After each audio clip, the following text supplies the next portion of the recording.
Америкийн нэгдсэн улсын засгийн газар квант тооцооллын салбарт 2 тэрбум долларын хөрөнгө оруулна. Монголын хөгжүүлэгчдийн хамгийн том цугларалт Dev Summit 2026 энэ амралтын өдрүүдэд болох гэж байна. Ferrari хамгийн анхны бүрэн захиргаах машинаа танилцууллаа.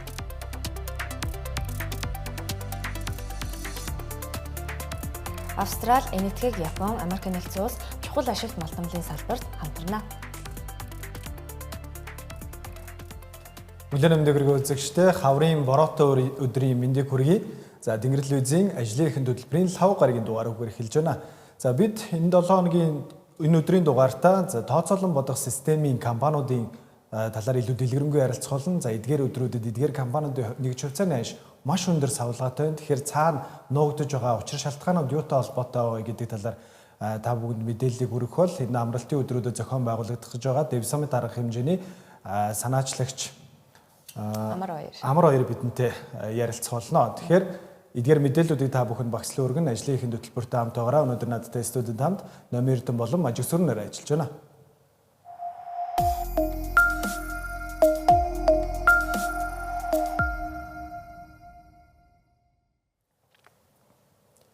Тэгэхээр энэ 7 хоногийн ихэр Америк нэгдсэн улсын засгийн газар 9 квант тооцооллын систем хөгжүүлэгч компанид бол 2 тэрбум долларын хөрөнгө оруулалт хийж байгаа гэдгийг бол мэдгдсэн байгаа. За үүний дараачаар эдгээр компаниудын нэгж хувьцааны ханш 6-аас 30 орчим хувиар огцон өсөд байгаа. Тэгэхээр яг үүний цаана ямар бодлого нуугдж байгаа, за мөн Америк нэгдсэн улсын зүгээс эдгээр компаниудад яагаад үдийд хөрөнгө оруулалт хийх болсон бэ гэдэг шалтгаануудын талаар илүү дэлгэрэнгүй ярилцгаая. Тэгэхээр Америк нэгдсэн улсын хувьд ямар компаниудад эхлээд хөрөнгө оруулалт хийх шийдвэр гаргаж байна? За одоогор бол Дональд Трампын засаг захиргаа шинээр гарч ирж байгаа өндөр технологийн салбарт Америк нэгдсэн улсын манлайлалыг баттгах хятад улсад өрсөлдөх зорилгоор квант тооцооллын 9 компанид 2 тэрбум долларын хөрөнгө оруулалт хийхээр болсон байгаа. За гол хуваарлтын хувьд хамгийн нэгдүгürt хамгийн ихийг нь буюу 1 тэрбум Америк долларыг бол IBM компани авч байна.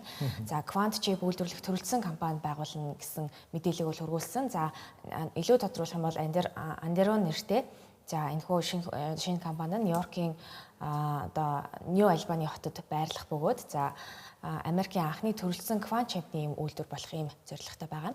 За дараагийнх нь Global Foundries гэсэн компани. Энэ компани 375 сая Америк долларын санхүүжилт авч за квант машины эд анги үйлдвэрлэх одоо ийм үйлдвэр барихаар төлөвлөж байгаа. За засгийн газар тус компани одоо ойролцоогоор 1% одоо хувьцааг эзэмшихээр болсон байгаа.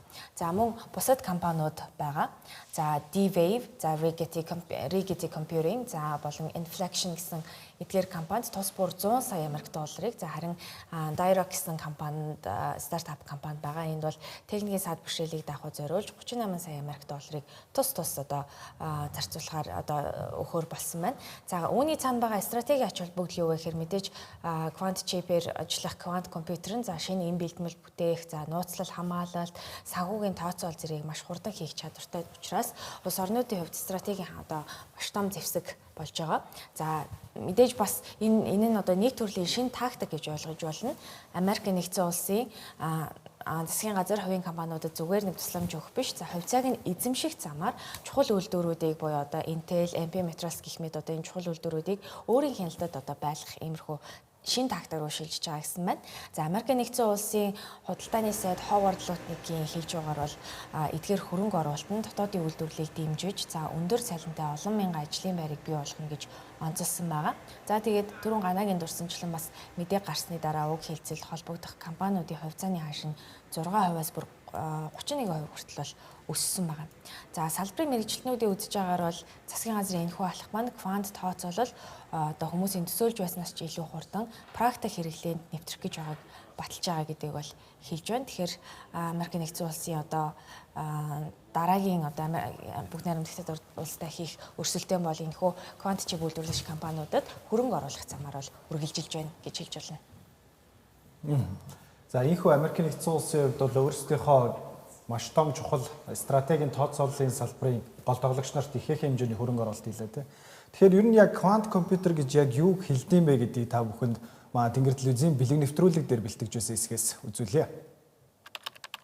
Компьютер бол компьютер буюу тооцоолох гэсэн утгаас гаралтай. Өгөгдлийг тооцоолох чадвартай төхөөрөмж. Уг төхөөрөмж доторх процессор буюу боловсруулагч эд ангийнх нь хүчин чадал нэн чухал. Өгөгдлийг хэр хурдан боловсруулж тооцоолж чадах вэ гэдгээс нь хамаарат компьютеруудыг өнөө үед 3 хувааж болно. Classic, Super, мөн Quant. Classic компьютер бол бидний өдөр тутамдаа хэрэглэдэг компьютерууд. Хэрэглээний түвшний ажлуудыг бидэнд хялбарчилж өгдөг. Гэхдээ зарим асуудлууд, энгийн хэрэглээнээс хэтэрсэн тооцооллууд, асар их өгөгдлийг боловсруулах ажлуудыг хийхин тулд бидэнд суперкомпьютер хэрэгтэй. Нэг суперкомпьютер ойролцоогоор 1 сая ширхэг классик компьютертэй тэнцвэ. Одоогоор байгаа хамгийн хүчирхэг суперкомпьютер болох Frontier ойролцоогоор 8 сая ширхэг процессорын цөмийг агуулдаг. Харин квант компьютер суперкомпьютероос 100 триллион буюу их 80 дахин хурдан өгөгдөл боловсруулах чадaltaй. Гэхдээ ажиллах зарчим болон зорилго нь ялгаатай учраас шууд харьцуулалт хийж болохгүй. Товчоор бол квант компьютер гэж яг энэ төрлийн технологиг хэлдэг байхын. Тэгэхээр Америк нэгдсэн улсын засгийн газраас хийж байгаа энэ хөрөнгө оруулалт бол яг одоо хийгдэж байгаа гинтийн шийдвэрш өмнөх ерөнхийлөгчийн засаг захиргаа буюу Жо Байдны үед батлагдаж байсан Chips Act-тай холбоотой энэ хүрээнд хийгдэж байгаа дараагийн шинэ хөрөнгө оруулалт гэж хэлж болно. Тэгэхээр Chips Act-ийн талаар илүү дэлгэрэнгүй тайлбарлая дээ. Тэгэхээр ер нь яг Chips Act гэж юу юм бэ? Маш олон удаа дурддагж шүү дээ. За тэгэхээр ковидын дараа болсон одоо хамгийн том батлагдсан хуулиудын нэг бол энэ Chips and Science Act гэдэг ерөнхийдөө бол нэлээд томороо бол одоо ийм одоо хуулийн төсөл байж байгаа. За энэ хуулийн төсөлд бол ерөнхийдөө нэг 280 одоо тэрбум ам долларыг зөвхөн яг энэ одоо инновац дээр одоо шинжлэх ухаан дээр суурилсан инновацийг одоо дэмжиж байгаа компаниудад ерөнхийдөө буцалтгүй зээл.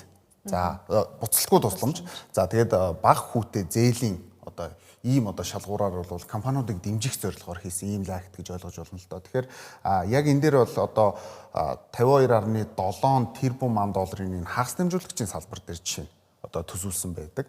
За 39 тэрбум ам долларын нь болохоор зөвхөн одоо энэ manufacturing буюу яг үйлдвэрлэлийн процесс дээр нь төлөвлөсөн байдаг. За дахиад R&D буюу одоо судалгааны хөгжүүлэлтийн одоо энэ шатанд бол 13 тэрбумыг төсвөлсөн одоо ийм томоохон одоо хуулийн төсөл гэж ойлгож болно л доо. Тэгэхээр Жо Байдны захиргаанаас яг энийг санхүүжүүлж хийж эхэлснээс хойшоо бол яг энэ технологийн компаниуд дээр бол томоохон өсөлтүүд бол үнэхээр бий болсон гэж үзэж болно. За тэгээд яагаад энэ хүү одоо үйл ажиллагааг хийхээр болсон бэ гэдэг нь маш их сонирхолтой. За ковидын дараа болсон гэдгээрээ яагаад онцлог байна гэдгээс нь эхлэе. За ковидын дараа бол мэдээж бүх одоо эдийн засаг уналтанд орсон дэлхийд даяараа. За үүнийг дэмжихийн тулд бол тодорхой хэмжээний мөнгөн дэмжлэг бол шаардлагатай болж исэн.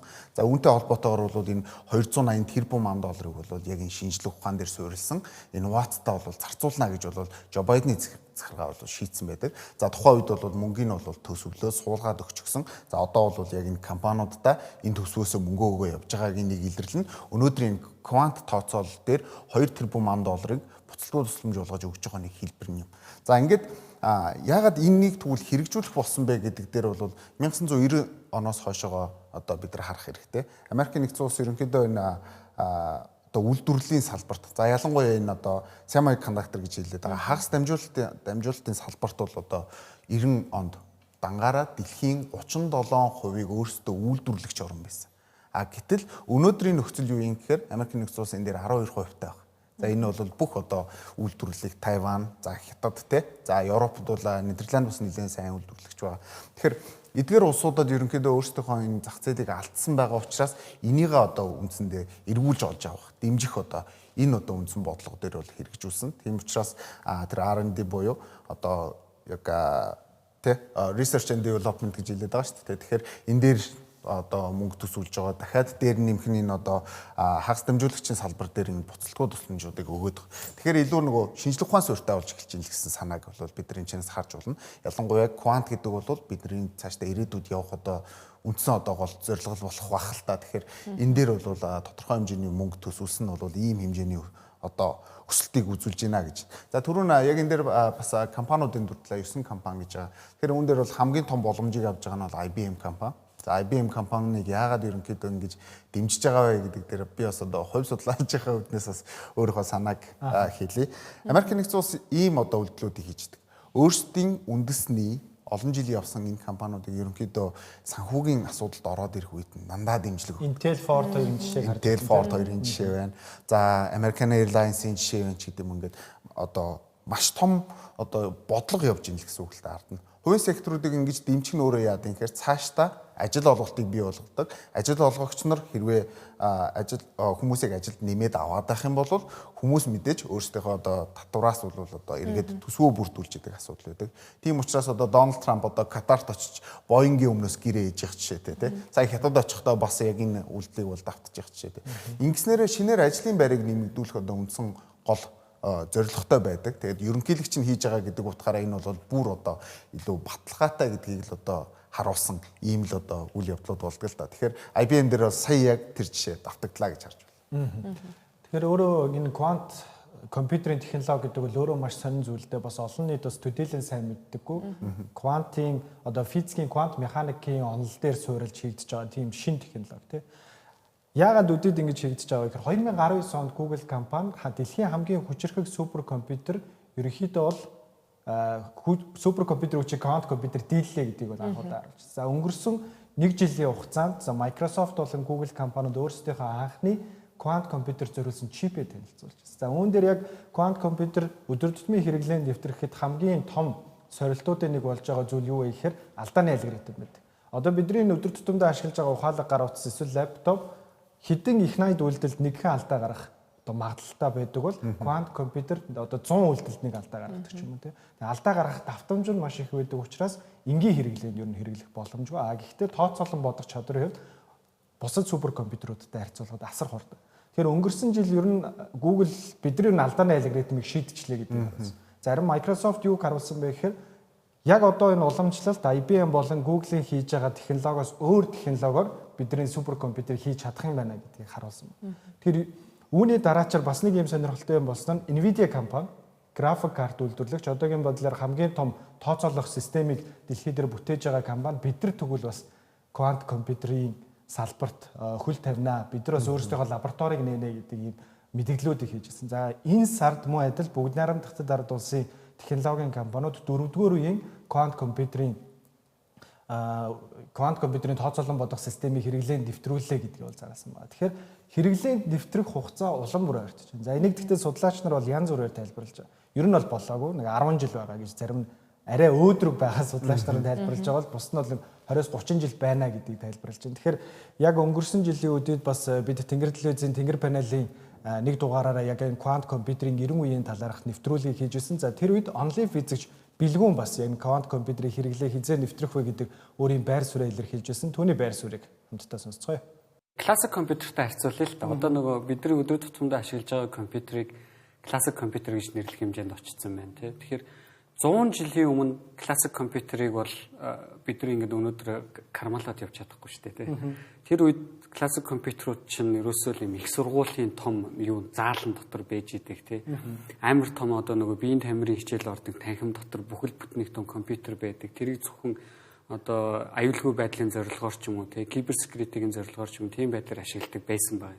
Тэгэд болохоор сонин дээр ямар мэдээ гардаг байсан бэ гэхээр 2 жил тутам тухайн компьютерийн хэмжээ жижигхэн болж идэг. Тэгэнгүүт тэр үед ямар мэдээ гарч ирсэн гэсэн чинь ингээд компьютер өдөр тутмын хэрэглээнд ирэхэд ойрхон боллоо гэдэг юм гарч ирсэн байна. За тэгээд хамгийн анхны одоо IBM-с гаргасан анхны компьютер бол нэг 80-ад онд гарсан баг тий. Тэгэхээр тэрнээс нэг юм 60 жилийн дараа байна. Гэтэл технологич өөр юм экспоненциалаар хөгждөг зүйл. Тэгэхээр квант компьютер тэгвэл өнөөдөр Google-ийн том одоо биеийн тамирын зарлан ч юм уу тий. Google-ийн том сервер одоо тэр том өрөөнүүдүүд ингээ маш том процессорууд ажиллаж байгаа тийм чи. Яг өнөөдөр бол гэртээ квант компьютертэй хүн байхгүй тий. Тэгэхээр энэ нь өнөөдөр өдөр тутмын хэрэглээнд ойртож байна гэдэг нь л ерөөсөө саяных уу. Магадгүй 10 жилийн дараа 20 жилийн дараа хоёулаа квант компьютерыг кармалцсан явж иж болох байхгүй тий. Гэтэл квант компьютер чи өөрөө концептийн хувьд болон өнөөдрийн өдөр тутмын хамгийн хүчтэй компьютеруудтай харьцуулахад төсөөлхийн аргагүй хурдан байгаа байхгүй. Маш хурдтай. Өнөөдөр бол ерөөсөө гар утсыг юу тодорхойлдог юм гэхээр камерын хурд тэгээ процессорын хурд хоёр байгаа шүү дээ. Тэр шиг квант компьютер маань өөрөө энэс хэдэн сая дахин хурдан байж чадхаар тий. Тэр бол одоо бүр маш хурдтай болчихж байгаа байхгүй. Ингэж бодъё л та. Өнөөдөр жишээ нь классик энгийн компьютер 3 цаг хийдэг тооцоо байлаа гэж бодъё. За манай одоо миний хийдэг тооцоо нь 3 цаг хийдэг байлаа. Гэтэл тэрийг өнөөдрийн квант компьютер 2 секундын дотор хийчих болох байхгүй тийм. Хурд гэдэг чинь өөрөө цаг хугацаа хэмнэн гэдэг чинь би илүү их ажил хийж чадна гэсэн. Тэгэхээр ерөөс нь хурдны өрсөлдөөн байгаа. Дээрээс нь өдөр тутмын хэрэглээндээ би илүү өндөр хурдтай, өндөр хүчин чадалтай компьютерийг квант компьютерийг хэрэглэхэд улам ойртоод байна л гэдэг. Тэгэхээр түрүүн Йогийн дурсамжлан бас Chips Act-ийн хүрээнд одоогоор яг хагас дамжуулагчийн үйлдвэр байхад зориулаад 39 тэрбум долларын санхүүжилтийг хэд хэдэн компани хамтран аваад байгаа. Тэгэхээр одоо эдгээр компаниуд дундаас хамгийн их хөрөнгө оруулсан компани хөрөнгө оруулалт авсан компаниудыг та бүхэнд дурдъя. За нэгдүгээрт нь бол 8.5 тэрбум долларын санхүүжилт авснаар Intel компани бичигдэж байна. За Америк нэгдсэн улсын түүхэнд хамгийн том технологийн тэтгэлийг авсан одоо үйл явдал болж байсан. За тэгээд Ohio, Arizona, Oregon мужуудтай үйлдвэрүүдийг өргөжүүлэхэд бол энэхүү мөнгийг зарцуулж байгаа. За дараагийнх нь бол TSMC компани 6.6 тэрбум долларын хөрөнгө оруулалт авсан байна. За Тайваны энэхүү дэлхийн хамгийн том чип үйлдвэрлэгч компани хэмээн тооцогддог. За Аризона мужуудад 3 том үйлдвэрөөр шинээр барихаар одоо 65 тэрбум долларын хувийн хөрөнгө оруулалт бас нэмж хийхээр болсон байгаа. Одоо 6.6 тэрбум дээр нэмээд. За дараагийнх нь бол манай Азиас дахиад Samsung компани байна. За 6.4 тэрбум долларыг авсан байгаа. Өмнөс солонгосын технологийн одоо гигант компани болох одоо Samsung-ийн Техас мужтай үйлдвэрлэл судалгааны төвөөр өргөжүүлэхэд бас одоо энэ мөнгө хөрөнгийг зарцуулна. За дараагийнх нь бол Micron байгаа.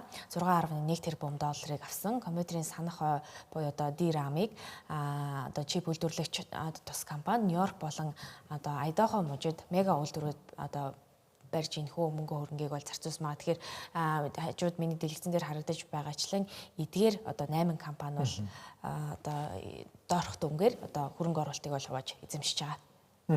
За ийхүү Америк нэгдсэн улсын засгийн газраас Жо Байдны үед одоо батлагдж байсан Chips Act ийхүү хэрэгжиж байна те энэ байдлаар бол хэрэгжиж байна. За энэ нь бүр одоо квант тооцооллын салбарт хүртэл за муу компаниудын нэгж хувьцааны ханшинд хүртэл маш хэрэгээр нөлөөлж байна те. Тэгэхээр яг биднийг ярьж байгаа хооронд за бүгд найрамдах Солонгос улсын технологийн салбарын хамгийн том тоглогч нарын нэг болох хагас дамжуулагч үйлдвэрлэгч SK Hynix компани зах зээлийн үнэлгээ түүхэндээ анх удаа $1.80 үнэлгээг давлаа. Энэ шуурхай мэдээг та бүхэнд хүргье.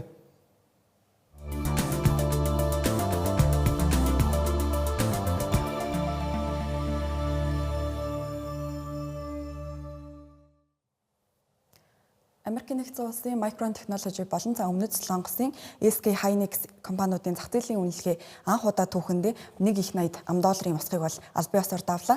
За тэгэхээр өчигдөр буюу мягмар гарагт Нью-Йоркийн хөрөнгийн бирждэр за Micron Technology-гийн хувьцаа 19 орчим хувиар огцон өссөн юм үзүүлэлт гарсан байна. Тэгэхээр нэг ч хувьцааны үнэ нь $895 хүрсэн бөгөөд за зах зээлийн үнэлгээ $2.80 ерөөхдөө хэмжигдэж бол эхлээд байна. За тэгэхээр мэргэжилтнүүд тус компани зорилттой түүнийг бараг 3 дахин өсгөж за $1625 хүрэх боломжтой гэж хэд хоногийн өмнө дүгнснээсээ үүдэж ерөөхдөө энэ компани маань хувьцаа огцон өссөн үзүүлэлттэй байгаад байна. За тэгэхээр Америк нэгдсэн улсын зах зээл дээр энэ хүчтэй давлага нь Азийн хөрөнгийн биржүүдэд бас нөлөөлж эхэлсэн. За түрүүний дурдсанчлан өнөөдрийн одоо Сөүлийн хөрөнгийн бирж нээгдээд SK Hynix-ийн хувьцаа 11.1% бол өссөн үзүүлэлттэй байна. Тэгэхээр компани нийт үнэлгээ нэг хувьцаанд нийт үнэлгээ нь $1624.80 вон буюу за $108.80 бол хүрч дээд амжилтыг бол тогтоосон байна. За тэгэхээр энэ огцон өсөлтийн улмаас ерөөхдөө өмнөд Солонгосын Kospi индексийн 5% бас өссөн байна. За тэгэхээр арилжааг төр зогсоох автомат хязгаарлалт бас идэвхжид бол нөлөөсөн байна гэж үзэж байна. За тэгэхээр шинжээчдийн үзэж байгаар одоо Nvidia компани гол түншүүд болох эдгээр компаниуд болохоор өндөр хурдны санах хонь чипний 2026 оны захиалга бол дүүрсэн байна. Харин 2027 онд хүртэл ерөөхдөө нийлүүлэлтийн хомсдлын хэмжээ бол үргэлжлэхтэй байна гэж үзээд байгаа юм байна.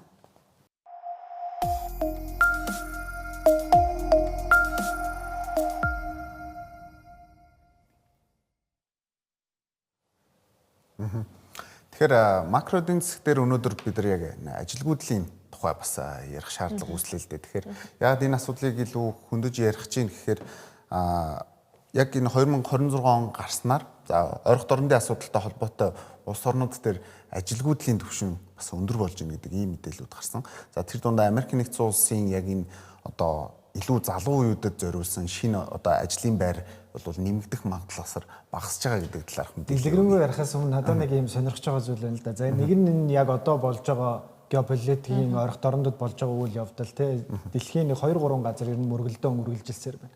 За энэ шалтгаалж гинөө энэ эдийн засгийг стагфляц руу түлхэж байгаа нь шалтгаалж гинөө эсвэл нөгөөнийг яриад байгаа хэмэл оюун шалтгаалаад байна. Ер нь юу гэж ярьж За би энэ дээр яг судалгаа бас хайж оллоо л доо. Тэгэхээр яг одоогийн миний өгөх яг энэ судалгаа бол Andy Challenger-ийн одоо судалгаа байж байгаа. Тэгэхээр энэ судалгаан дээр ер нь бол энэ хоёр асуудал хоёулаа байна гэж үзэж байна. Тэгэхээр яг хамгийн гол нөлөөлж байгаа асуудал нь бол ерөнхийдөө энэ инфляцийн асуудал буюу ойрох дорнодод болж байгаа асуудлаас болоод инфляц одоо өндөр болж байгаа. За шатгууны одоо үн өндөр болсон. Тэрийг дагаад ерөнхийдөө ажлын байр шинээр нэмэгдэхгүй байна гэдэг үндсэн гол санаа.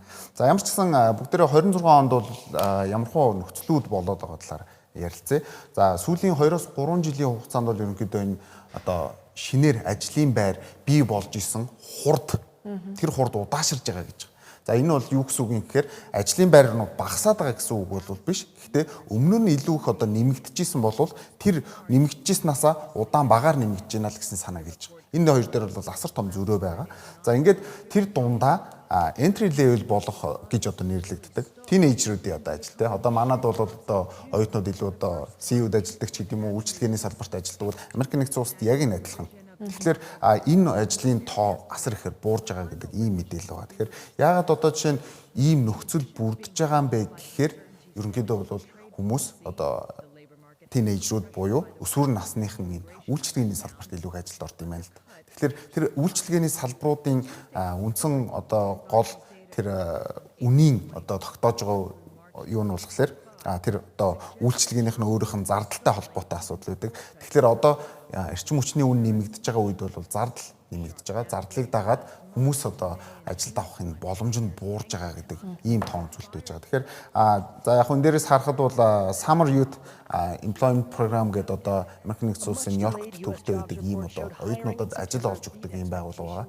Тэгэхээр энэ байгууллага дээр ерөнхийдөө жилд нэг за 100 мянга орчим одоо ийм ажилд орох хүсэлт ирдэг байсан бол энэ жил 200 мянга болсон байна. 4 жилийнхаас ерөнхийдөө даблцсан буюу хамаагүй илүү их одоо хэмжээний санал ирж байгаа. Тэгэхээр гадуур өөрсдөө явж ажил олж чадахгүй байгаа гэдгийг бол эндээс харж болно нэгдүгээрт. За хоёрдугаарт өнгөрсөн жил бас нэг ийм мэдээлэл гарч ирсэн. Бид нар бас нэвтрүүлгээр онцолж ярьж ирсэн. Макдоналдс анх удаага ийм бага хэмжээний одоо шинээр хүмүүсийг ажилд авна гэдэг зар гаргалаа гэдэг 4 жил гарч ирсэн. За тэгсэн чинь энэ жил тэрхүү тоон дахиад буурж байгаа гэдэг асуудал яригдж байна л да. Тэгэхээр өнгөрсөн жил бол ерөнхийдөө нэг яг энэ тинейжрүүдэд зориулсан буюу өсвөр насныхан зориулсан нэг 800 мянган ажлын байр шинээр бий боллоо. 1948 оноос хойшоо хамгийн муу зүйлт боллоо гэд. За тэрний өмнөх жилээс буюу 24 оныхоос 25%-аар буурсан гэдэг мэдээлэл гарч ирсэн бол одоо энэ 700 мянга руу буусан буюу дахиад 10 гаруй хувиар буурч байгаа. Тэгэхээр энэ жил болгон ингэж одоо ажиллах хүч одоо ажлын байр нь өөрөө байхгүй болж байгаа нь өөрөө нийгэмдэр асар том асуудлуудыг үүсгдэг талаарх одоо мэдээллүүд бас байна л да. Тэгэхээр би Bureau of Labor Statistics-ийн мэдээллээр бас та хэдэд хүргэе. 2024 онд дундаж одоо ажилгүйдлийн түвшин Америкийн нэгдсэн улс 3.8% байсан. За 25% энэ 4.2% болсон буюу нөгөө бид нар бол түрүүн бол сая нөгөө өсвөр насныхны талаарх мэдээллийг ярьжсэн бол энэ нь нөлөөлөл нь яг зүгээр энгийн нийгэм дээр бас үүсэж байгаа л гэж хэлээд. За тэгсэн чинь 2026 онд энэ бүр 4.5 руу болох одоо магадлал өндөр болчихлоо гэж тайлбарлаж байна. Тэгэхээр энэ өөрөө өсөөд яваад байгаа нь мэдээж ойрох дорнодын асуудал бол нэгдүгээр хүчин зүйл байсан. За тэгэхэд хоёрдугаар хүчин зүйлийг бас тайлбарсан байна л да. Түрүүн Ганагийн яг сонирхож асуусан асуулт бол мөн. Тэгэхээр AI болон автоматжуулалтын систем энэ ажлын байрыг ерөнхийдөө шахаж байгаа гэдэг мэдээлэл өгж байгаа. Тэгэхээр AI төлөвүүд бол мэдээж хамгийн түрүүнд бол компаниуд бүтээмжээ нэмэгдүүлэхийн тулд бол AI төлөвүүдийг ашиглаж байгаа. Ингэснээрээ хүмүүсийг одоо илүү их одоо ажилд авах нь одоо багасч ийн гэдэг бага нөөцөөр ажиллах боломжтой. За хоёрдугаарт нь автоматжуул, гуравдугаарт нь хүмүүсээр өөрсдөө нь хийлгэж байгаа гинэ. Одоо чинь би нэг үйлчлэгээний байгууллага дээр очиод юу гэдэг юм. За нэг зармиг хийж авдаг байх юм бол зармигаа хийж аваад өөрөө дээр нь юмнуудаа хийж аваад надад энийг урд нь хүн хийж өгдөг гэсэн бол би энийг өөрөө хийдэг болж байгаа. Ийм нөхцөл рүү явж байгаа учраас ерөнхийдөө ажлын байран дээр бол асуудал гарч байгаа. Гэхдээ үүн дээр нэг асуудлыг нэмж хийсэн. Цалингийн асуудал. Цалингийн дундаж одоо үзүүлэлт бол нэмэгдэж байгаа юм байна. Тэгэхээр одоо productivity буюу одоо монголоор бол бүтээмжийн асуудал яригдана тийм. Бүтээмж бол нэг хүний бүтээмж урд нь хийдэг байснаасаа нэмэгдэж байгаа учраас цалин нэмэгдэж байгаа. А гэхдээ урд нь 2 хүн хийдэг байсан ажлыг 1 хүн хийх боломжтой болж байгаа буюу цалингаа нэмүүлээд ажлын байран дээр үлдэж байгаа гэдэг ийм эерэг бас мэдээлэл байна л да. Тэгэхээр энийг ч гэсэн бас сангийн сайд Scott Bessent бас урд нь дурдж исэн. Бид нар бол одоо муу тишээгээ яваад байгаа бишээ. Ажил нэмэгдэхгүй байгаад байгаа асуудал биш. Ажилтай байгаа хүмүүс илүү их одоо энэ AI автоматжуулалт гэдэг юм уу эдгээр одоо төлөвлүүдийг ашиглаад өөрсдөө илүү бүтээмж хийгээд байна гэдгийг бол онцолж ирсэн. Тэгэхээр энэ нөхцөлийг бол бид нар бас харах нь зүйтэй. Цалингийн 1 цагийн үнэлгээ 3.6% ерөнхийдөө нэмэгдчихэд байгаа юм. Энэ 26 он гарснаас хойш. Тэгэхээр энэ бол баталгаа болж байна гэсэн үг тийм. Тэгэхээр цалингийн үнэлгээ нэмэгдэж байгаа боловч бас шинээр бий болж байгаа ажлын байрнууд дээр ер нь бол маш бага үзүүлэлтүүд бол харагдаж шүү дээ тийм. Тэгэхээр макро эдийн засгийн хэсэг өвгөр өндөрлөж байна үзэгчтэй бид үргэлжлүүлээд дараагийн хэсэгтээ өнөөдрийн онцлог зочинтойгоо ярилцголоо. Зөвхөн асуулт асуудаггүй арт хозорлоо. Одоо Agentic AI-ийн ирэн үе. Тэд зөвхөн хариулдаггүй. Тэд гүйцэтгэдэг. Инженерүүд, хөгжүүлэгчид, бүтээгчид нэг дор цуглах цаг ирлээ. Ирээдүйг хамтдаа тодорхойлж, боломжийг бодитуулгая. Dev Summit 2026. Та биднээ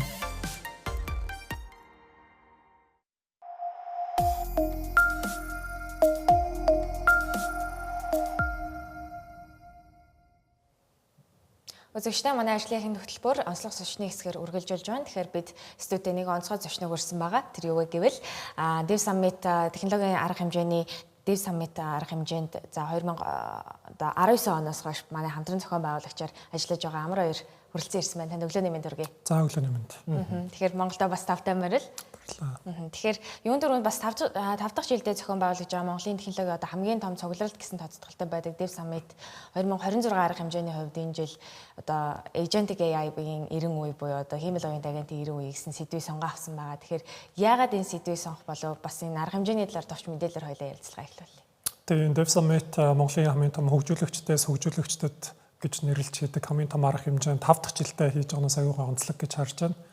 За тэгээд Agentic AI Dev Summit бид нар жил болгоо ер нь тухайн одоо жил дэлхийд даяар технологийн чиг хандлага хаашаа явж байгаа гэдгийг маш сайн анализ хийгээд тэр чиг хандлагатай нийлүүлж үндсэн сэдвээ зарладаг. Тэр сэдвийнхаа зарласан доор илтгэгчнэрээ одоо илтгэлүүд одоо panel discussion-ы ярилцах сэдвүүдийг хүртэл тэрэнд ингэж уялдуулж оролцуулж ирдгээр бас онцлогтой. Тэгээд дэлхийд даяар яалтчгүй түрүү жил өнгөрсөн жил бол одоо үүсгэгч гэх юм уу те бүтээгч AI гэж ирж байсан бол энэ жил бол гүйцэтгэгч буюу agentic тал руугаа л хүний өмнөөс юм хийж гүйцэтгэж байгаа хиймэл оюун руу чиглэлсэн учраас яхаарахгүй энэ чиглэлээр сэдвийн барьж авч онцлох хэрэгтэй юм байна. За түрүү жилийн сүүлээр ихээр ер нь дэлхийн томоохон хиймэл оюуны frontier lab-уудын захирлууд те дэлхийн томоохон технологи удирдагч нар бүгд л дараагийн одоо нэг хэд хэдэн жил бол ингээд хиймэл оюуны шатаал agentic болно. За тэрний дараа AGI болно гэсэн тийм нэртэй байсан учраас цагийн хувьд бол ялцчгүй тэгж таарч байгаа. Тэгээд бид нар бас зөрөгтэй сэдвээ өгсөн. За community-аас бас илтгэгч нарыг хайхад ч гэсэн яг энэ чиглэлээр юм оролдоод хийгээд явж байгаа хүмүүс байгаа учраас аягүй сэтгэл өндөр байна. Би яг өнгөрсөн жилийн арга хэмжээний уур амьсгалыг маш тод санаж илдээ. Яг өчигдөр юм шиг санагдаж байна. Өглөөний 8 цагт маш олон хүмүүс бараг оролцож байгаа оролцогчдын 80-90% нь өглөө бүр хараг өглөөр 8 цагт ирчихсэн байсан шүү дээ. Яг ийм хиймэл оюунтай холбоотой сэдв ялангуяа хөгжүүлэгчид болон тэнд оролцож байгаа хүмүүсийн хувьд ямар их чухал ач холбогдолтой вэ гэдэг нь тэндээс харагдчихсан. За мэдээж хөгжүүлэгчдэд гэдэг ийм үндсэн урайнд орол Dev Summit маань зохион байгуулагддаг байгаа. Энэ жилийн гол онцлог нь өөр нэг олон улсын community-тэй бас хамтран ажиллаж байгаа. Тэгэхээр тэр community-ийн талаар бас. Тийм бид нар яалтчгүй одоо дэлхийн ингээд том зургаар харах юм бол хиймэл оюуны хөгжил бол за баруунд ялангуяа Америк талаас явж байна. За хятадд бол open source чиглэлээр нэлээ өрсөлдөөнтэй дэлхийд ингээд хоёр өрсөлдөөн болоод байна. Энэ дундаас бид нар яаж тухайн одоо тэр өрсөлдөөн дунд за тэр инновац хиймэл оюуны инновац бий болж байгаа газруудаас яаж хүмүүсийг тентхийн ноу хауаас бас одоо Монголынхаа community руу арга хэмжээгээр дамжуулж оруулж ирэх үү гэд харангууд ялцчгүй Dev Summit зохион байгуулах одоо зохион байгуулалтынхаа зүгээс ч гэсэн бас илүү ингэж өргөжж дараагийн төвшөнд авах хэрэгтэй мөн гэж үзээд за тэгээд энэ жил Америкт одоо хамтарч болох ямархуу байгууллагууд байна гэж харж агаад Америкт дэлхийд даяар 25,000 гаруй одоо гишүүдтэй Bell community гэдэг байдаг. За эднийх болохоор Америкт яг одоо энэ жил ялангуяа хиймэл оюуны чиглэлээр маш том юм арга хэмжээ конференцуудыг бас зохион байгуулж байгаа. 6 сард гэхэд Сиэтл хотод AI Summit гэдэг нэртэй бүр маш том конференц тэнд одоо томоохон лабууд компаниуд хүртэл очих гэж байгаа. Тэгэхээр тэр компанитай хамтраад нүүсэн байгуулагч нартай хамтраад за Dev Summit-ийг энэ жил бид нэр зохион байгуулж байна. За тэгээд энэ хамтлагийн хүрээнд маш олон давуу талууд гарч байгаа. Нэг нь яхаарахгүй томоохон одоо энэ технологи удирдагчид, том frontier lab-ууд компаниудаас бас энэ жил Монгол руу зочид төлөөлөгчийг өөрийн биеэр болон онлайнаар оролцуулах боломжийг бас бий болгож чадчихж байгаа. Тэгэхээр одоо тухайн одоо томоохон илтгэгчдийг бас нэр зохистой урдсан дээр байхтай ерөнхий тал мэдээлэл өгвөл одоо AMD-гээс, Microsoft-оос гэдэг. Тийм. За энэ жил бид нэр хамгийн томоохон онцлог одоо илтгэгчдийн нэг бол за энэ хүний түүхийг за нэр нь бол Keith Streer гэдэг хүн байгаа. За энэ хүний түүхийг ингээд харах юм бол энэ хүн ч одоо ингээд хиймэл оюунаар бүр ингээд ямар удаан явцсан юм бэ те. Тэгээд өнөөдөр бид нэр дэлхийд даяар хиймэл оюун гэж ярихад Nvidia гэдэг компани ярахаас аргагүй байдаг. Энэ компани чинь за тэр компьютер тооцооллын одоо хиймэл оюуныг сургах ингээд ажиллуулах тооцооллын одоо GPU hardware талыг бүр дэлхийд даяар хангаж байгаа. За энэ компанид өөрөө ингээд дэлхийд даяар Global AI Initiative буюу Nvidia компани дэлхийд даяар хиймэл оюуны одоо энэ initiative-ийг ингэж хариуцаж авч явж исэн тийм хүн. За өнөөдөр болохоор энэ хүн маань AMD буюу одоо semiconductor-тэй яг энэ компанид бас дэд ерөнхийлөгч, ахлах дэд ерөнхийлөгч гэж явж байгаа, senior vice president хийгээд явж байгаа. Энэ хүнийг одоо бид нар ч нөрж оролцуулж байгаа даа айгүйх олзуурхаж бас баярлж байгаа. Энэ хүн чинь өөрөө яг Nvidia-гийн ингээд өөрийнх нь түүхийг хараад дэлхийн зах зээлийн стратегийг бас ингээд харах юм бол Америкт ингээд үйл ажиллагаа явуулаад те чипээ зардаг, за хятад руу зарж болохгүй гэдэг одоо маш том хилцээрүүд болж байдаг те. Сая одоо жишээ нь ерөнхийлөгч Трамп хоёр уулзахад Nvidia-г хятадын зах зээл рүү чип заруулах уу, заруулахгүй юу гэдэг дээр бүр том хэмжээний тохиролцоонд хүртэл хүрч байгаа жишээтэй. Тэгэхээр энэ компани цааталт нь яг энэ хиймэл оюуны initiative дэлхийд даяар ингэж авч исэн хүн. Өнөөдөр AMD-ийг semiconductor chip одоо GPU бүтэх одоо тэр анхан шатных нь одоо тэр hardware чиглэлээр нь ажиллаад явж байгаа. Энэ хүнийг бол урьж оролцуулна гэдэг бол маш тийм олзуурхавчтай. Өмнө баг бидний оролцуулж исэн зочдоос одоо профайлын хувьд гэх юм уу энэ хүн бол бүр нэлээд дээр очиж байгаа. За Microsoft-оос бол Европ болон Азийг хамарсан 2 захирлуудыг за бас урьж оролцуулах жагаад бол бас баяртай байгаа. Энэ илтгэгчдийн одоо яг технологийн салбарт байгаа хийж байсан нөлөөнүүдийг харуул одоо энэ Dev Summit арга хэмжээ маань маш том шат гэсэн илэрхийлэл болов тий. Тэгэхээр хэдүүлээ өргөжлүүлээд бас энэ жилийн арга хэмжээний гол сэдэв болох agentic AI-ийн талаар ярилцгаая. За agentic AI-ийн талаарх би нэг судалгааг яг өчигдөрхөө харж байсан чинь ер нь бол компаниудын баг 3/1 нь agentic AI-г хэрэгжүүлээд эхэлсэн юм. Тэгэхээр асар богино хугацаанд компаниуд яг энэ хиймэл оюуны яг энэ бодит гүйцэтгэл хийж чадж байгаа функцүүдийг бол нэвтрүүлэх сонирхол асар өндөр байна гэж харж шүү дээ. Өнгөрсөн жил бидэд generative хиймэл оюуны 90% гэж ярьж исэн бол дахиад алгасчлаа тий. Тэгэхээр чи өөрөө хувь хүний хувьд бас agentic AI хэрхэн яаж ашиглаж байна? Хэрэг токен шатаж байна? За би бол ер нь сартаа нэг 2-3 тэрбум токен бол шатаагаад байна гэж ер нь харж байна. Тэгээд яг хуу маш олон бүтээгдэхүүнүүдийг зэрэг хэрэглээд явдаг. Нэг бүтээгдэхүүн бол нэг модель ч юм нэг бүтээгдэхүүн бол хангалтгүй байдаг.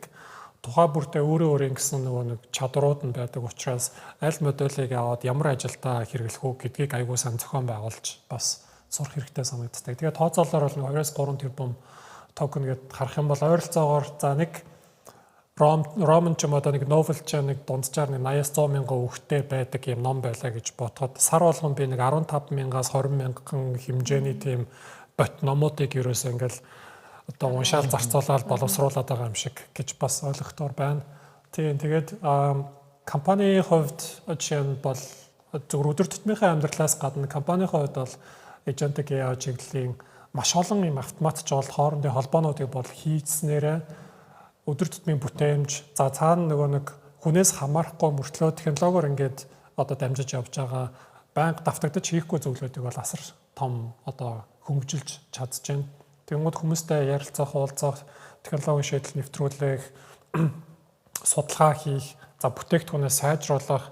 Одоо жишээ нь манай хиймэл оюун дээр суурилсан voice моделуудтай text to speech, speech to text гэдэг модулууд өөрсдөө train хийгээд гаргадаг. Цаанаа л эдгээр олон мянган хэрэглэгч нартай болцсон алдаа гарах, асуудал гарах, сайжруулалт хийх, модель өөрсдөө сайжруулахад энэ болгоныг agentic ийм одоо хоорондоо угсарсан нийлцэн ийм одоо agent-уудаар ингээд ажиллаад явж чадчихжээ. Тэр өмнө ингээд суугаал заа зэн чи яах вэ гэж боддог байсан бол нэг ингэж гэл хайхад ерөөсөө яг тэгчдэг. Тэгэл болоо ерөөсөө ингээд бодоод за наадах чи яг ажиллах юм уу гэж бодох бараг шаардлагагүй болсон. Тийм үйл ирсэн байна л да. Тэгэхээр ингээд энэ тэнэгөр явж гин нэг юм гараад байнг бол за ингэж гээд хайж байгаа юм болдог. Явандаа бол яг хоо сүлд нь маш товчоо хэлэхэд одоо нэг ийм гурвалжин нэг юм анзаарагдаад манай хэрэглэгч нар байна, үйлчлүүлэгч нар манай бүтээгдэхүүнийг авч хэрэглэж байна. Тэр бүтээгдэхүүн дээр ямар нэг асуудал алдаа гарвал бид нар нөгөө хямрал оюун эйжентүүдэд хэрэглээд засах сайжруулах гэдэг процесс яваад байна. Бид нар энийг ямархуу болгох гээд одоо ажил хэрэгжүүлээд байна гэхээр манай үйлчлүүлэгч хэрэглэгч нар асуудал тулгархад өөрсдөө тэр бид нар ингэж байна надад ийм гараад байна гэхэд нөгөө бүтээгдэхүүн платформ нь өөрөөрөө сайжруулаад шууд засаад явцдаг. Миний оролцоогүй, манай багийн оролцоогүй. Энэ хүн ингэж байгаа юм түүл ингэж өгчээ. Энэ хүн ингэгээр байгаа түүл энийг ингэж өгчээ гэд хүн болгон чиглэсэн personalized team experience-ийг өгөх цаг бол аль хэдийн ирсэн туршилтаар хийж үтсэн болж байна. Яг нэг одоо нэг аюулгүй байдлыг яаж хангах уу гэдэг тал дээр л анхаарах хэрэгтэй бол таарч байна. Одоо нэг гол асуулт байгаа нь за өглөөс ирэх болгонд л нэг одоо хэмэл оюуны салбарт ямар нэгэн шинэ юм болцсон дээ. Шинэ агентууд гараад ирсэн юм байна. Жишээлбэл OpenClaw одоо Anthropic-ийн агентууд байна. Сүүлд Google дээр Spark гарч ирсэн гэх мэтлээ. Тэгэхээр энэ их хурдыг одоо яаж гүйцэх ёстой вэ? Одоо яаж гүйцчихэд? Тэр нэг юм зөвхөн жоохон хошин мем аяг юм байсан. Хүмүүс ингээд одоо шинжэнгөө нойргоо Korean drama үзээд ингээд нүд нь ингээд улаагаа босоод ирчдэг. Тэгсэн чинь бүр ингээд хүн дарахыг донтоо болцсон хүмүүс одоо ингээд нүд нь бүр ингээд улаацсан. Хэмэл оюуны ирүү одоо нөгөө өглөө болгон гарч ирж байгаа мэдээлэлтэй catch up хийхэд бол бүр ингээд нүд нь ингээд бүр баахгүй болоод улаагаад нулимсан гарцсан байна гэдэг шиг. Тэгэхээр өглөө болгон босоод ирэхэд X дээр бол хамгийн их том нээлтүүд юу нь явж байгаа. Сүүлийн одоо шин модельүүдийг өрсөлдөөн бол бүр илүү ширүүлж байна гэж харж байна. Тэрээс нэг компанийн модельүүд гарч ирэх нөгөөтгөн зөрүүлэл гаргаж байна. Тэгэхээр энэ болгоныг уншиж аль модельүүдийн ч юм уу аль бүтээгдэхүүнүүдийг авч өөртөө хэрэгжүүлэх бэ гэдэг нь бол ерөөсөө зайлшгүй бид нэр хийх ёстой зүйл болсон л гэж харж байна. Одоо өнөөдөр ярихад би энийгээ хэрэглээд ингэж чадахгүй байгаа дандаа гэдгийг сонсонгууд би өнөөгөө тийм гарцсан байсан чи энийг хэрэглэж үзсэн үү гэд хэрэглэж үзэн надад ч болж штэ би энийг л хайгаадсан гэдэг зүйл аяж чинь айгүй их тохиолдож байгаа. Тэгэхээр яхаарахгүй бид нэр өглөө босоод мэдээ унших ёстой. Тэр мэдээгээ уншихдаа эйжент дээр ч юм өөрөө тохируулаад надад ийм төрлийн мэдээллүүдийг бэлдээд өглөө болгон өгч уншдаг байж болно, сонсдог байж болно, үздэг байж болно. Хүн өөрийнхөө мэдээлэл хүлээж авах форматын дагуу бас авчихад айгүй амархан баг. Тэгэхээр бид нэр proactive өөрсдөө хайхгүй бол 7 хоног өнгөрөхөд маш хоцрогдсон. Энэ амралтын өдрүүдийн бям болон нэм гарагт 2 өдрийн туршид бол нэг хөгжүүлэгчдэд зориулсан Dev Summit арга хэмжээ маань зохион байгуулагдсан. Жил болгон 1000 гаруй хөгжүүлэгчдэд цугладаг асар том арга хэмжээ байгаа тийм. Тэгэхээр арга хэмжээнээс гадна бас танай стартапын сүүлийн үеийн сонио ачны талаараа сонсмоор байна л да. Дуран яар сүүлийн үед сонио ач юу вэ? Өнгөрсөн жил бас нилээдгүй томоохон урдцгаар хөтөлбөрт хамрагдсан шүү дээ тийм. Тэгсэн. Тэгээ манайх ер нь яг одоо voice хүн ер нь ингээд дараагийн хэрэглээ бол ингээл чат интерфейстэй ингээл бичээл уншаал ахгүй ер нь бол ингээд зөв ярьдаг болох хэрэгтэй юм байна. За тэр ярьдаг нь уцаар ярих уу бүр юм одоо ухаалаг юм нүдний шилээр ингээд ярьдаг болох уу ер нь тийм яриалууд тулгуурлах хэрэгтэй юм байна. Ингээд үндсэн бидний ноу хав цуглуулж байгаа R&D-ийн ажлууд, судалгаа хөгжүүлэлтийн ажлууд дандаа voice дээр явж байгаа. За энэ дээр бид нэр туршилтаар 2-3 бүтээгдэхүүнүүд гаргаж явсан. Аль хэдийн ингээд 7,000 хэрэглэгчтэй болцсон учраас цэцэн AI гэдэг манай text to speech байна. Монгол хэл дээр ямар ч текстийг уншдаг. Сүүлд Эрдэнэ AI гэдэг яг энэ оны 1 сард нээлттэй хийсэн одоо онлайн хурлууд Google ч юм уу те ингээд онлайн хурлаар яхад хурлын тэмдэглэлийн тухайн хүмүүст ингээд гоё summary гаргаад өгчдөг. За энийг тэгэнгүүт Монголын одоо зах зээл дээр нэвтрүүлэхэд бид нар хамгийн их тулгарч байгаа асуудал юу вэ гэдгээр Монголд болохоор бид нар мэдээлэл клауд руу явуулмааргүй байна. Яг дотооддоо танхимын хурал хийгээд энэ дээр нь хураангуулад өгчдөг. За тэгээ CPU дээр ажилладаг юм чадвартай модельүүд хэрэгтэй байна гэдэг тиймэрхүү чинь хүсэлтүүд аягүй хэрдэг. За энэ хүсэлтүүдийг ирүүлж байгаа газруудаас харах юм бол боловсролын байгууллагууд амар хэрүүлж байна. Том групп компаниуд бизнесүүд аягүй хэрүүлж байна. Хуулийн байгууллагууд одоо цагдаагийн ч юм уу эрх зүйн байгууллагууд бас аягүй хэрүүлж байна. Тэгэхээр бид нар энэ дээр юм туршилтын ажлууд хийгээд модельээ сургаад явж байгаа. Тийм зүйл байна. Энэ болохоор ингээд Монголын зах зээл рүү болчихж байгаа. Гадагшаага бид нар чинь нөгөө монгол хэл дээрх модельүүдийг гадны зах зээлд нийлүүлээд угаасаа сонирхон байхгүй. Тэгтээ нөгөө voice дээр тулгуурласан үндсэн технологийн ноу-хавыг аваад энийг болохоор дэлхийд даяар бид нар одоо эрүүл мэндийн чиглэлийн бүтээгдэхүүн болгож гаргаад энэ нь болохоор Parkinson-ы одоо өвчтөд дэлхийд даяар 12 сая хүмүүс байдаг. Тэр хүмүүсээс ингээд утас хэрэглэж чадахгүй, өдрийн тэмдэглэлээ хөтлж чадахгүй хүмүүст зориулсан өглөө өдөр болго ингээд зөв журналаа хөтэлдэг, имээ цагт нуухыг сануулдаг, гэр бүлд ингэж зориулсан тийм бүтээгдэхүүн болгож гаргаад тэгээд Канадын, Италийн, Америкийн Parkinson Foundation том одоо ассоциашнуудтай холбогдоод Италийн одоо Parkinson-ы нэг холбоотой ч гэрээ хийгээд нэг жилийн гэрээ хийсэн. Саяхан би ирэхээс өмнө Канада, Америкийн Parkinson Foundation-уудтай уулзаад хамтын ажиллагаа эхлүүлэхээр ярьчаад бас явж байгаа. Тэгэхээр ярилцлагаа төгсгөлд Devsmith-ийн талаар ганцхан асуулт асууя. Энэ харга хэмжээг ерөн зөрөхийг 3 хаан шалтгаан нэрлэж гэвэл та ямар 3 шалтгаан нэрлэх вэ? Хиймэл оюун гэж ер нь одоо ингээд сонсож байгаа, уншиж байгаа нүдэнд чинь харагдаж байгаа бол энэ жилийн Dev Summit-д бол хинч байсан ирэх ёстой л гэж би хэлмээр байна. Нэгдүгээрт яа тэгвэл Монгол залуучууд, монголчууд маань юу хаана хийж бүтээгээд ямар хэрэглээ байна. Энд чинь жижиг дунд бизнесээс хуулаад хуу хүмүүс өөрсдөө гэртээ юм угсраад ажиллаж байгаа. За бүр том байгууллагуудад бас юм хийж байгаа зүйлүүд айгүй их гой час хийсэн ярианууд гарч ирнэ. Тэгэхээр хэмэл оюун гэдэг чинь зүгээр зураг ингээл гой зураг гаргачих биш. Нэг промпт яаж бичиж сурах бай биш. Яг юу хийж гэнэ гэдгийг хармаар байвал заавал ирэх хэрэгтэй гэж би нэгдүгээр хэлмээр байна.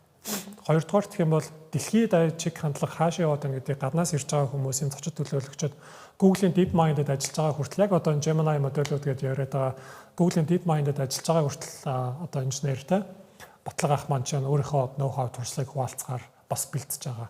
Тэгэхээр дэлхийд аяар ер нь хаана явж байгаа гэдгийг сонсомоор бол заавал ирэх хэрэгтэй гэж хармаар. Гуравдугаарт нь сүүлийн шалтгаан гэх юм бол амар юм нэг актив биш гоё жоохон чийлэх юм бол бидний одоо наадам гэж ярьдаг. Манай Монголын технологийн салбарынхны наадам гэж ярьдаг. Гоё ирээд хоорондоо уулзаад инээлдэж хөөрөлдөөд те бие биентэйгээ санал солилцоод явхад тэр дундаас хамтын ажиллагаа айгүй хүүсдэг. Дараагийн бас ажлууд үүсдэг учраас гэртээ суугаад явах те энэ хагасаа бүтэн санаар бол заавал ирэх хэрэгтэй гэдэг юм 3 дахь шалтгаан. Бидний урилгыг хүлээн авсанд баярлалаа. Тэгээд арга хэмжээнийхэн зохион байгуулалтанд амжилт хүсье. За баярлалаа. Тэгэхээр үзэгчдээ та бүхэн бас технологи сонирхолтой хэмэл оюуныг талаарх хамгийн сүүлийн үеийн мэдээллийг бас авахыг хүсэж байвал Dev Summit арга хэмжээг нь амралтын өдрүүдэд зориорой гэж хэлмээр байна. За Тэнгэрэл Визийн ажлынхын хөтөлбөр энэ хүрээд төр завсарлаж байна.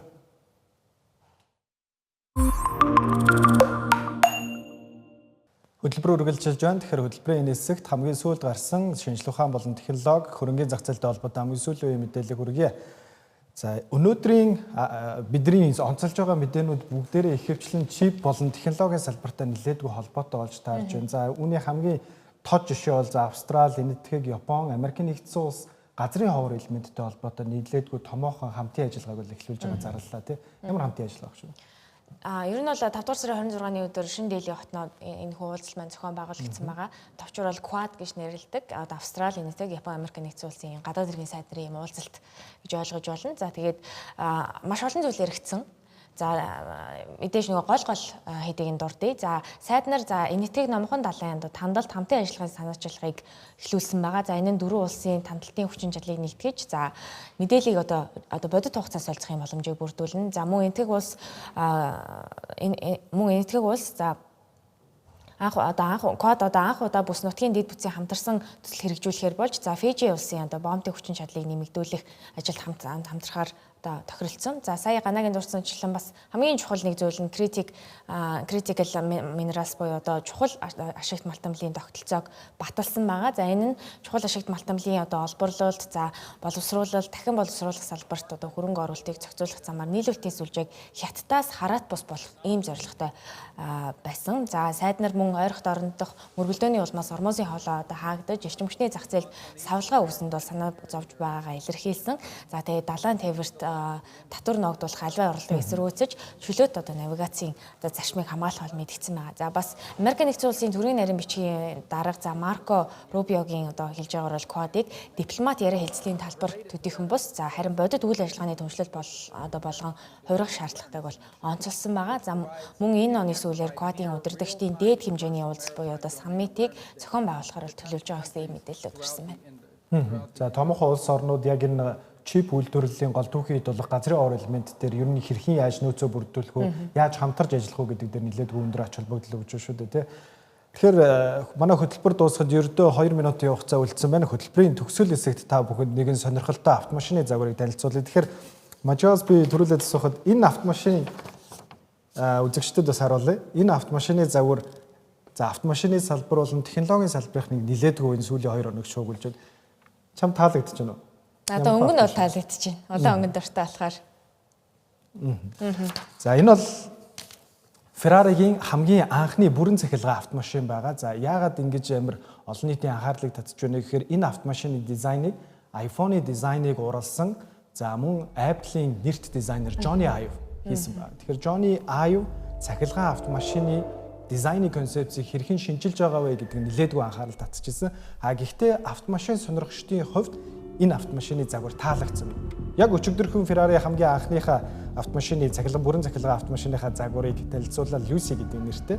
Энэ танилцуулгын дараачаар компаниг нэг хувьцааны 7 орчим хувиар унлаа. За ер нь бол автомашин үйлдвэрлэгчид, автомашин сонирхогчид энэ автомашины загварыг бол нэлээдгүй шүүмжилж байгаа. Яагаад вэ гэхээр $640 мянган үнэтэй. За бүрэн цахилгаан энэ автомашиныг ер нь яг хэн авах юм бэ? Ер нь бол одоо энэ нэлээдгүй Ferrari-гийн уламжлалт хэм маягийг эвдсэн тим загвар байна гэдэг зүйлүүдийг бол хэлж байгаа. Харин Johnny Ive-ийн хувьд бол нэгэн ярилцлагад подкастт бол орсон байна. За тэрээр тэр подкастт энэ автомашины концепцлон дизайныг хийх гол зүйлээ ярихдаа автомашиныг шинээр уурлах хэрэгтэй. За ялангуяа цахилгаан автомашин дээр тулгамдж байгаа одоо энэ хөдөлгүүрийн дуу чимээг хуурамчаар хийх биш, энийг цоошин зүйл болгох хэрэгтэй.